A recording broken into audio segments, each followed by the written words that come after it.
और चलिए सीधी तस्वीरें आपको दिखाते हैं दिल्ली से, जहां रविशंकर प्रसाद प्रेस कॉन्फ्रेंस कर रहे हैं, मोदी कैबिनेट के फैसलों की जानकारी दे रहे हैं। क्या कुछ फैसले लिए गए उसके बारे ये में? देश में वाईफाई क्रांति की दिशा में एक बहुत ही महत्वपूर्ण कदम है। It is an extraordinary historic step to unleash a massive WiFi revolution in the country. अब ये कैसे काम करेगा ये आपको हम बताना चाहते हैं। सबसे पहले आप समझ गए कि ये पब्लिक वाईफाई सिस्टम काम करेगा, तो सबसे पहले हम एक पब्लिक डेटा ऑफिस खोलेंगे। ये पब्लिक डेटा ऑफिस के लिए न कोई लाइसेंस है, न कोई रजिस्ट्रेशन है, न कोई फी है, जान लीजिए आप। No licence, no registration, no फी।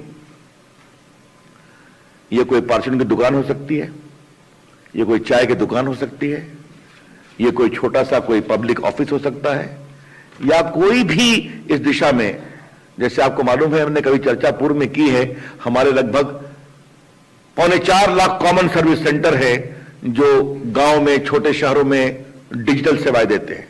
वो ओवरनाइट इस पर आएंगे और कोई भी आ सकता है। तो ये जो हमारे पब्लिक डेटा ऑफिस हैं, जिसको कहेंगे पीडीओ, ये स्वयं भी इंटरनेट सर्विस प्रोवाइडर से या बाकी से ले सकते हैं इंटरनेट की सुविधा। और एक दूसरा है public data aggregator. Public data aggregator, इनका काम क्या है? ये एग्रीगेट करेंगे और जो उनको ऑथराइजेशन है पीडीओ का, अकाउंटिंग है, इसकी ये चिंता करेंगे। तो पहला हुआ पीडीओ, पब्लिक डेटा ऑफिस, दूसरा है पब्लिक डेटा ऑफिस एग्रीगेटर, और तीसरा है ऐप प्रोवाइडर। ऐप प्रोवाइडर का काम क्या है कि आपको मालूम है कि भारत ऐप इकोनॉमी में दुनिया की नंबर 1 इकोनॉमी है। तो आप एक ऐप को डाउनलोड करिए जो अवेलेबल रहेगा ऐप स्टोर पे, उसका आपका ऑटोमेटिक डिजिटल ऑथेंटिकेशन होगा, और इसको हम ऐप स्टोर के अलावा अपने वेबसाइट पर भी रखेंगे, अखबार में विज्ञापन भी देंगे, इसका लिंकेज भी बताएंगे। तो एक बार आपके पास हो गया तो आप भारत में कहीं भी किसी ऐप स्टोर से, किसी पीडीओ से आप सीधा वाईफाई प्राप्त कर सकते हैं। और आपको वाईफाई का मतलब तो समझते ही है, उसके लिए वहां कोई मोबाइल की आवश्यकता नहीं है, कोई फिक्स लाइन की आवश्यकता नहीं है, सिर्फ लिंकेज होना चाहिए। आपको मालूम है भारत में लगभग 120 करोड़ मोबाइल फोन हैं, जिसमें लगभग 60 करोड़ स्मार्टफोन हैं। ये तो आपको मालूम ही है। तो जैसा प्रकाश जी ने बताया कि देश में, वो इन्होंने एक संख्या बताई है, मैं कोई टिप्पणी नहीं करूं, संख्या उससे आगे बढ़ सकती है। कि जिस तरह से याद होगा हमारे वरिष्ठ पत्रकारों को, एक समय जो पब्लिक कॉलिंग बूथ का सिस्टम आया था, उससे बड़ी क्रांति होगी कि गांव गांव में वाईफाई अवेलेबल होगा। लाखों की संख्या में, करोड़ों की संख्या में लोग इसका उपयोग करेंगे, मोबाइल सब कुछ उपलब्ध रहेगा। तो यह एक बहुत बड़ी क्रांति है। पब्लिक डाटा ऑफिस के लिए low licence, no registration, no fee, और पब्लिक डेटा एग्रीगेटर और ऐप प्रोवाइडर के लिए 7 दिन के अंदर हम उनको रजिस्ट्रेशन देंगे। लाइसेंस कुछ नहीं है, रजिस्ट्रेशन देंगे, और अगर 7 दिन के अंदर रजिस्ट्रेशन नहीं हुआ तो डीम्ड रजिस्ट्रेशन अलाउ कर देंगे। तो आप देख रहे हैं कि देश में हम इसको कितना लिबरलाइज कर रहे हैं, इस पूरी क्रांति को। ये आपको हम बताना चाहते हैं। अब इसके क्या क्या फायदे होंगे, इससे क्या क्रांति होगी, मैं आपको कुछ चीजें बताना चाहता हूं। यह युग सूचना का है, सूचना क्रांति है। This is the age of information, information is power. एक बार प्रकाश जी हम लोग बात कर रहे थे कि कोरोना में सड़क बंद, जहाज बंद, रेल बंद, लेकिन कम्युनिकेशन पूरा चल रहा था। मोबाइल है, आईटी है, इंटरनेट है, टेलीफोन है, वीडियो कॉन्फ्रेंसिंग है। तो ये एक देश में, और हमने पूरे को लिबरलाइज कर दिया। वर्क फ्रॉम होम को आपको मालूम ही है, you can now work from anywhere, not only from home. तो भारत का पूरा आईटी सिस्टम चलता रहा। तो आज देश की आईटी भूख बहुत ज्यादा है।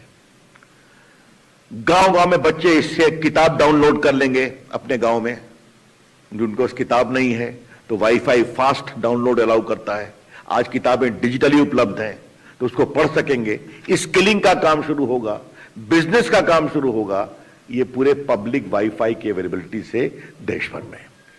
तो ये पीएम वाणी, हमने टीआरआई से भी इनकी अनुशंसा थी, बाकी थी, तो ये बहुत ही यशस्वी काम आज हुआ है।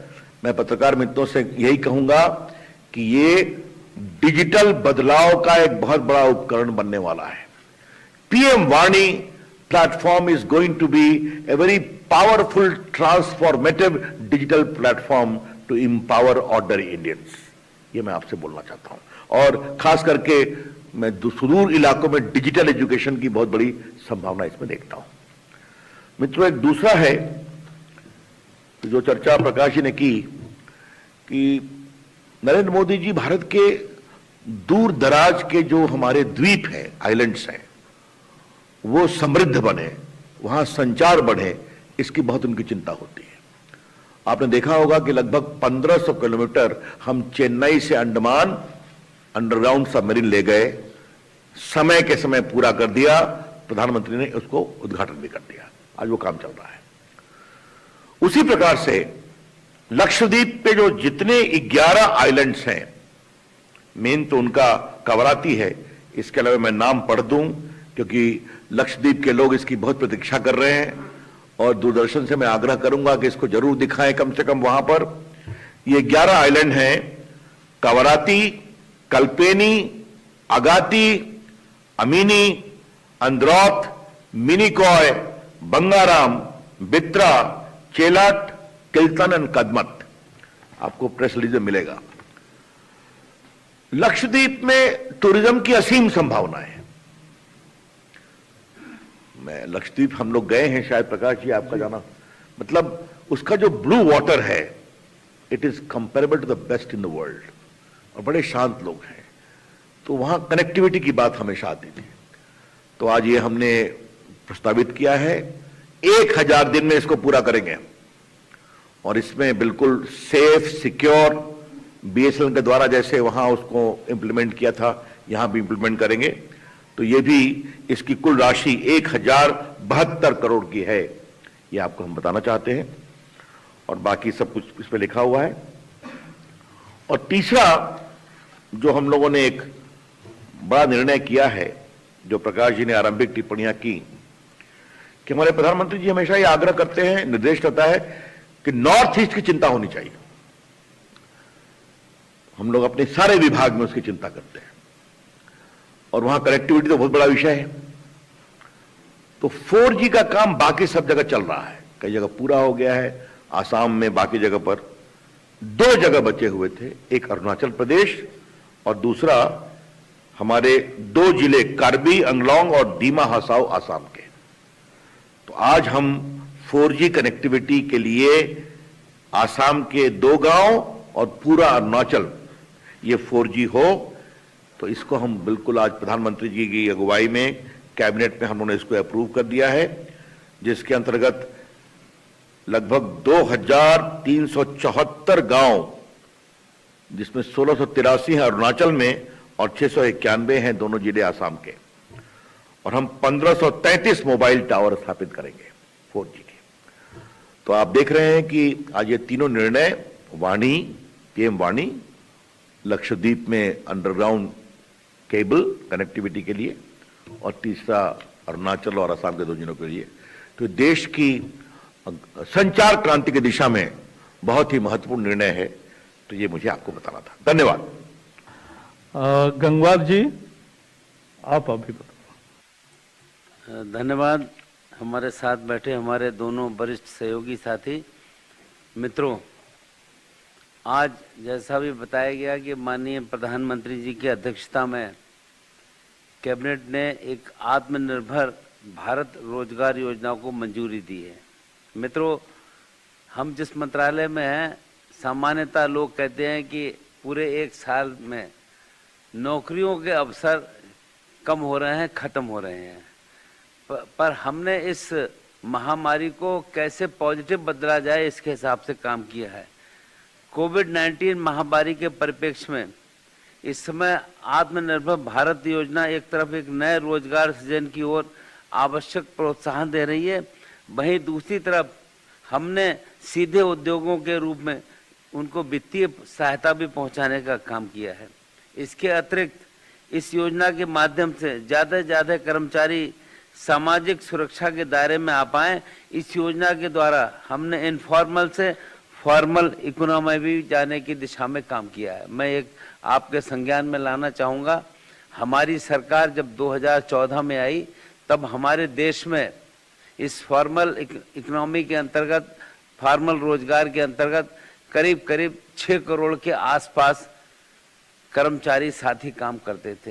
पर आज मुझको आपको बताते हुए अच्छा भी लग रहा है, इस सब के बाद भी इस समय आज इस फॉर्मल इकोनॉमी के अंतर्गत ऑर्गेनाइज्ड मजदूरों की संख्या 10 करोड़ के आसपास है। ये सीधा इस बात को प्रदर्शित करता है कि हमारी सरकार कैसे और किस रूप पे काम कर रही है। इस योजना के तहत हमने उन कर्मचारियों को चुना है जिनका मासिक वेतन 15,000 रुपए से कम है, और योजना के माध्यम से हम एक गरीब कल्याण के प्रति अपनी प्रतिबद्धता भी बताने का काम करते हैं। और ये योजना उन सब पर लागू होगी जो 1 अक्टूबर 2020 से 30 जून 2021 तक नौकरी पर रखे जाएंगे, क्योंकि मार्च के बाद से लेकर बताया जाता है बहुत सारे लोग निकाल दिए गए। वो जो निकाल दिए गए वो भी अब अगर रखे जाएंगे तो उनको रखा जाएगा। और इसमें एक खास बात यह है, इनका 24% अंश यानी 12 नियोक्ता का और 12 श्रमिक का, ये सारा का सारा EPF अंशदान देगी। और ये उन सब कर्मचारी में होगा जिस संस्थान में 1000 तक कर्मचारी कार्यरत हैं। 1000 तक के सारे कर्मचारियों का 24% अंश भारत सरकार 2 साल तक देने का काम करेगी। और जहां पर 1000 से ज्यादा है वहां पर इस अंश में कुछ कमी हो जाएगी, केवल 12% अंश एम्प्लॉइज का दिया जाएगा। मित्रों, ये 2 वर्ष तक के लिए दिया जाएगा। सरकार कोविड के दौरान जिन लोगों की नौकरियां छूटी हैं उनके प्रति बहुत ही संवेदनशील है, और हमारा मानना है कि जिनकी नौकरी छूट गई है उन सबको हम पुनः नौकरी पर देने की बात कर रहे हैं। और नौकरी के लिए कोई उन्हें समस्या ना आए, क्योंकि हमारे पास लोग आते हैं और जब हम उनसे कहते हैं तो समझ में आता है। इसमें एक और भी हमने डायरेक्शन दिया है कि जिस संस्थान में 50 कर्मचारी तक हैं वहां कम से कम 2 अगर नए लोगों को नौकरी मिलती है तो उनको इस रूप में सहायता मिलेगी। और जहां पर 50 से अधिक हैं वहां कम से कम 5 साथियों को नौकरी देने का काम करना होगा। इस योजना के अंतर्गत हमने अंदाजा लगाया है करीब 22,810 करोड़ रुपया खर्च होगा। मित्रों, इस प्रकार आपकी जानकारी में है कि इससे पहले भी एक हमने स्कीम चालू की थी 2016 से 2019 के बीच में, रोजगार सृजन के लिए प्रोत्साहन स्कीम। वो उसको लाभ मिला और उसमें 12% अंश केंद्र सरकार द्वारा दिया जाता था। पर अब हम जो आज इस बार जो योजना दे रहे हैं वो 24 का 24% अंश केंद्र सरकार देने का काम करेगी। ये बात सही है कि उस योजना से करीब 1 करोड़ 21 लाख लाभार्थियों को लाभ मिला था, और इसमें भी अभी लोग पूछ रहे हैं लाखों लोगों को लाभ मिलेगा। और लोग इस संदर्भ में बात कर रहे हैं कि ये तो आपने हमको व्यक्तिगत मिलकर कहते हैं कि आपने जो हम चाहते थे उसके हिसाब से आपने कदम उठाया है। हमने कहा जो भी आपको नौकरी देगा उसका 24% हिस्सा भारत सरकार देने का काम करेगी। लोग इसको काफी अप्रिशिएट कर रहे हैं, इसको पसंद कर रहे हैं, तो ज्यादा से ज्यादा लोग इसका लाभ उठाएं, ये हमारा मानना है। तो अब ऑर्गेनाइज सेक्टर में, जैसे मैंने शुरू में कहा कि जब हमारी सरकार आई थी, आदरणीय प्रधानमंत्री जी ने देश को चलाने का काम किया था, तब 6 करोड़ के आसपास संगठित मजदूर थे, और आज ये संख्या 10 करोड़ से ज्यादा है। तो इसका मतलब 4 करोड़ संगठित क्षेत्र में मजदूरों की संख्या बढ़ी है। हम इतना ही कह सकते हैं कि हमारी जवाबदेही मजदूरों के प्रति पूरी है, और गरीब मजदूर के प्रति और ज्यादा है। उसके हिसाब से हम काम कर रहे हैं, और वास्तव में 15,000 से कम वेतन पाने वाले श्रमिकों को टेक होम सैलरी भी अब बढ़ेगी, और इकोनॉमी में भी डिमांड जनरेट होगी। मेरा मानना यह है कि वास्तव में इसका लोग उठा रहे हैं लाभ, और उसके हिसाब से हम काम कर रहे हैं। धन्यवाद। धन्यवाद sir. Friends, now the floor is open for questions. And 9, yeah, please use the placard here. Sir नमस्कार, शिशिर हिंदू बिजनेस लाइन से। सर ये जो नई योजना है इसमें कितने लोग आप उम्मीद करें, चूंकि रकम आपकी 22,000 करोड़ रुपए से ज्यादा की है, तो कितनी लोगों को रोजगार इस योजना के तहत मिल पाएगी, इसकी कोई संख्या तय हुई है? ना, हमारा मानना है कि हम अभी जो की शुरुआत की है, पर इसकी फिगर लाखों में अधिक ही आएगी।